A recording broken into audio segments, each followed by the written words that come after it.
there's something that you want to do, get it done now. You know, speak up right now. Playing the sideline just doesn't work too well.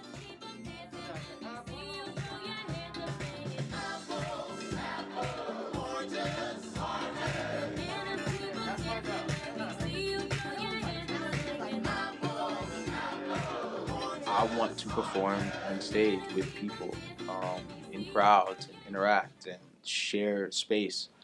You know, performing digitally has been something that I've gotten better at. So I just had to rediscover and learn. And you know, at the end of the day, that's at the core of being creative. Just rediscovering, learning, and finding out. It forced us all, and it definitely forced me to go inward and work on, you know, being with myself, my thoughts, my creative ideas, my crazy ideas. It was therapeutic in a way that no one asked for. We're there for people, and we're there for the community. What felt really bizarre to me is just, it made me very uncomfortable, this like hero narrative, because it was just sort of like, just you know, like, get us PPE. We were just surrounded by rhetoric of, this isn't that big a deal. People making a big deal about masks and like, nobody's gonna tell me what to do, and I'm still gonna travel, and I'm still gonna do everything, and this is a free country. And so it just, you know, that heaviness from that was just like, okay, everybody, like, here, this is gonna be our existence now. If you've never had the experience of having to tell someone that someone they love has passed away, it's easy to sort of get dehumanized by those dots. But they are families, and they're like communities, right? Yeah. I shouldn't have looked at that graph. Actually, I was thinking, this is not good for me. Scientists across the world joined together to code it, to figure out what it was. And that was not like because someone told them to do it. It was because that's their skill set. And we're used to working across lines. We're used to working without these sort of boundaries, right? I see a light at the end of the tunnel, and that's just the existence of vaccines. But I still see a very long tunnel. When this was first announced, I was in my junior year and things were really hectic. I had a lot of stuff going on, and the thought of having a break was nice, but you know, I didn't necessarily expect it to be months on end, almost an entire year. With COVID, there was also increasing responsibilities at home, things like, you know, safety measures, making sure, you know, everything's in place and safe for us. So I got distracted a lot more easily than I thought I would, which made school harder than I, you know, thought it would be.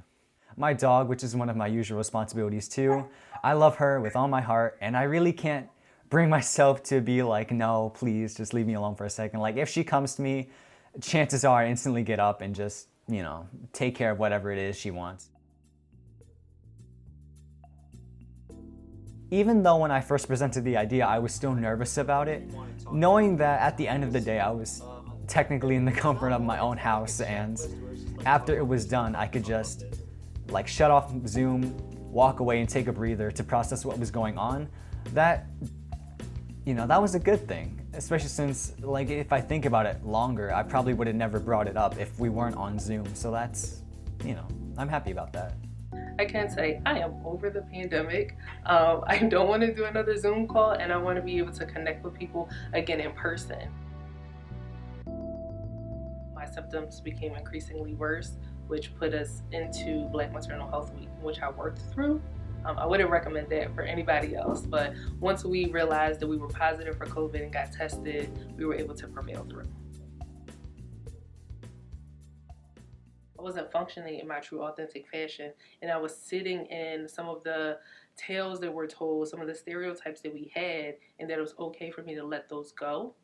And just being able to lose that and then find not only parts of myself, but a silver lining for my community as well. I found so many Black people who want therapy. I found so many Black moms who needed services, and we were able to provide that for them. And I think that was a population that, unfortunately, if we didn't all go through this together, I may not have been able to reach. We're in this virtual space, it now increased my accessibility to people because transportation is sometimes an issue. Finances is sometimes a barrier. And just being able to now conceptualize that I can live stream and be in person, that increases the impact that we can have across the world. I said, we don't have any business is pandemic proof. We don't have any business. So I said, if we decide to do, if we need to pick up a new project, have to be pandemic proof. I don't have to drive and deliver every day. I'm still as a backup driver for Rasvan.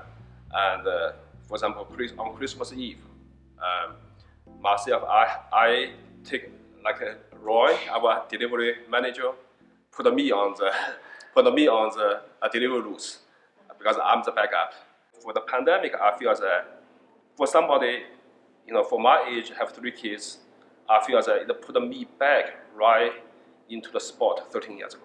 You have to put yourself back into the reality that if I don't pick up the spirit, the entrepreneur, the hardworking spirit, be resilient, be persistent, everything, can be gone, during the pandemic. So I'm glad that I think because of Rasvan, we found new tractions in our projects. We found new directions.